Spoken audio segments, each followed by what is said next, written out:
Olá, heróis e heroínas da ciência! Vamos para mais uma aula do canal e o tema de hoje é ecologia, fatores abióticos não vivos no ambiente. Como já vimos, o ecossistema ele é formado pelos seres vivos, que são os fatores bióticos, e os não vivos, temperatura, água, salinidade, pressão, e é sobre esses fatores que nós vamos falar hoje, e como que eles interferem na vida dos seres vivos. Como os seres que vivem no deserto, a falta de água, eles terão que ter adaptações no seu corpo para conseguir sobreviver, como o camelo, os cactos que precisam reservar água para conseguir viver nesse ambiente com escassez de água. Então vamos ver todos os fatores e como que eles interferem na vida dos seres vivos. Nós temos aí dos fatores abióticos, que são não vivos, tem aqueles fatores que são químicos, como a temperatura, o pH, que é a acidez do meio, a luminosidade, quantidade de luz, salinidade. Salinidade é a quantidade de sais que tem dissolvido na água. E os seres vivos terão que se adaptar a essa quantidade de sais. A variação da pressão atmosférica. Então, em grandes altitudes, sabemos que nós temos menor pressão. Os seres vivos precisam se adaptar porque o ar vai ser mais rarefeito, uma dificuldade maior de conseguir o oxigênio, de respirar. A umidade é outro fator, quantidade de água. Além disso, nós temos os fatores químicos, como os nutrientes, alimento, quantidade de gases no ambiente. E no espaço, as rochas, os solos, tudo isso os seres terão que se adaptar para eles conseguirem viver nesse ambiente. E é sobre essas adaptações que nós vamos falar. O oxigênio é importantíssimo para a respiração dos seres vivos. A maioria dos seres são aeróbicos, precisam de oxigênio para viver. Alguns retiram esse oxigênio que está dissolvido na água, como os peixes. Eles absorvem a água pela boca e pelas brânquias o oxigênio passa para o sangue desses animais. Outros precisam retirar esse oxigênio do ar. E para isso, alguns animais têm pulmão, é uma maioria. Nós, seres humanos, mas também os mamíferos, os répteis e as aves, que tiram esse oxigênio do ar. Vocês já devem ter ouvido falar muito dessa frase, né? Amazônia, pulmão do mundo. Será que isso é correto? Você concorda com essa afirmativa? Para começar a analisar, o pulmão ele tem a função apenas de absorver o oxigênio e passar para o sangue. Então, ele não é um produtor de oxigênio. Quando as pessoas falam que a Amazônia é o pulmão do mundo, elas estão querendo dizer que ela é uma produtora de oxigênio. Porém, tem um detalhe. As florestas, elas estão num equilíbrio na quantidade de fotossíntese que elas fazem, ou seja, na fotossíntese ela produz o oxigênio, porém, as plantas também respiram. E na respiração, elas vão consumir grande parte do oxigênio que elas produziram. Se a planta já é crescida, se já está na floresta adulta, a quantidade de fotossíntese que ela faz se iguala à respiração, ou seja, não sobra oxigênio para que os outros seres possam respirar, como diria essa frase do pulmão do mundo. Ah, Estela, então como que a gente tem oxigênio sobrando para que os animais que não fazem fotossíntese possam respirar?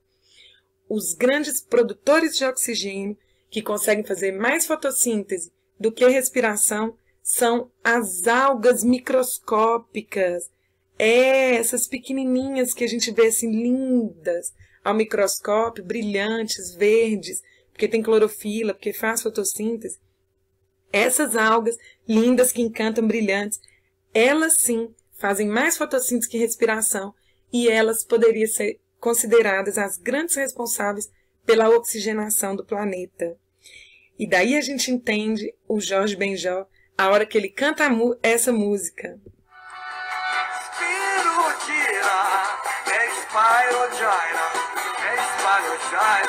É um bichinho bonito, verdinho, que tá na água. Então daí a gente entende que a espirogira é essa alga microscópica verdinha que apareceu, e ela é também, junto com as outras algas, forma o fitoplâncton, que é responsável pela oxigenação do planeta. Eles fazem, junto com as plantas, fotossíntese. E a fotossíntese é importantíssima porque ela absorve a luz, que é um outro fator importante para os seres vivos no ambiente. E essas plantas são as grandes produtoras de oxigênio e alimento.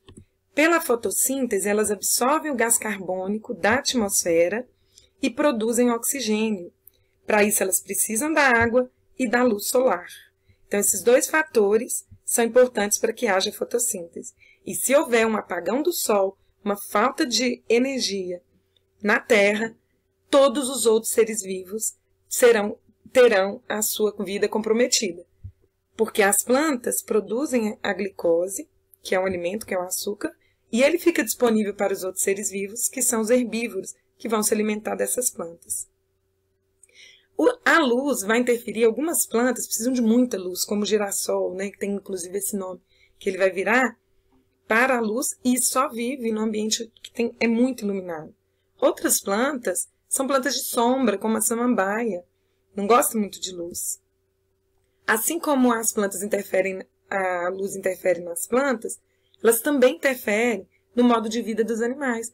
Tem animais que gostam muito de luz, como as borboletas, outros vivem em ambientes escuros, como o morcego, e é por isso que esse fator vai interferir no comportamento de alguns animais, como a coruja, sendo animais noturnos, que preferem ficarem ativos à noite, quando não tem luz, e outros animais diurnos, né, que gostam da luz, como o camaleão.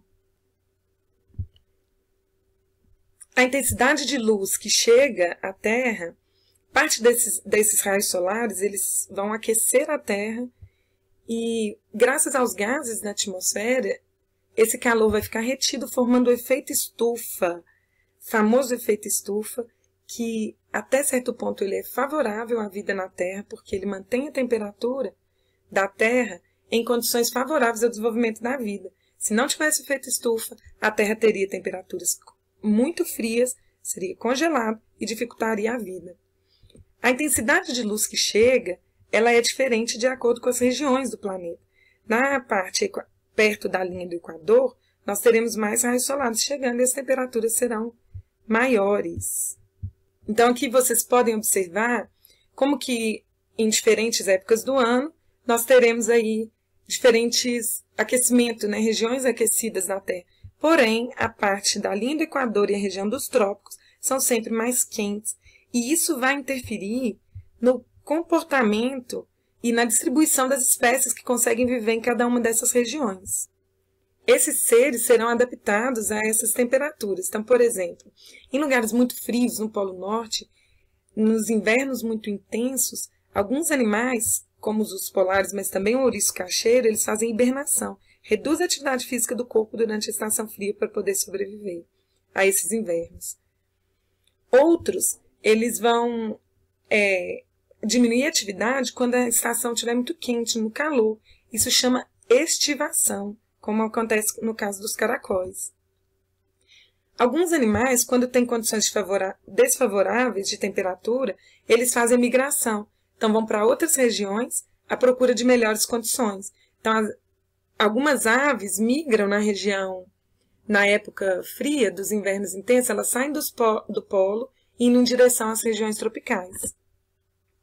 Algumas árvores, elas no outono, elas perdem as folhas, então elas ficam assim avermelhadas, essas folhas caem para sobreviver nas estações frias. Assim, a neve não vai deixar as folhas queimarem, né, pelo frio da neve. No cerrado, as plantas têm uma adaptação. Na estação seca, é comum naturalmente terem as queimadas. E por isso elas têm algumas adaptações, por exemplo, o tronco com uma casca grossa que resiste mais ao fogo. Porém, a gente tem que salvar o cerrado, porque a gente sabe que grande parte das queimadas acontecem acidentalmente. Ou ainda, pessoas que vão fazer plantação e fazem a queimada para tirar o capim. Adaptação à água. Alguns seres, como os escorpiões, eles têm uma camada grossa de quitina em volta da pele, chamam um exoesqueleto, é uma casquinha mesmo, que evita a perda de água por transpiração. As plantas, como os cactos, elas têm os espinhos para evitar a transpiração.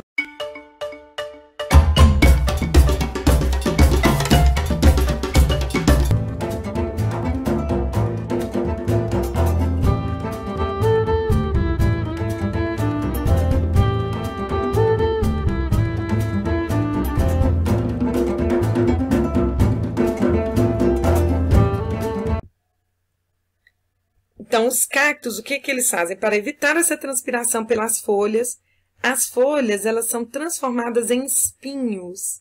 E esses espinhos não transpiram. Além disso, ele armazena água dentro do caule para resistir nessas épocas de seca. Para economizar água, os répteis, que também conseguem viver no deserto, eles têm uma camada, as escamas feitas de queratina, que reveste a pele, não sua, não deixa sair água por transpiração. Assim como todos os artrópodes, além do escorpião, as cigarras, esse é o exoesqueleto, que impede que saia água por transpiração. Os camelos, eles têm essas bossas aqui de gordura, assim como o rato canguru, que é um ratinho que consegue viver no deserto. E é uma gordura, mas essa gordura produz água.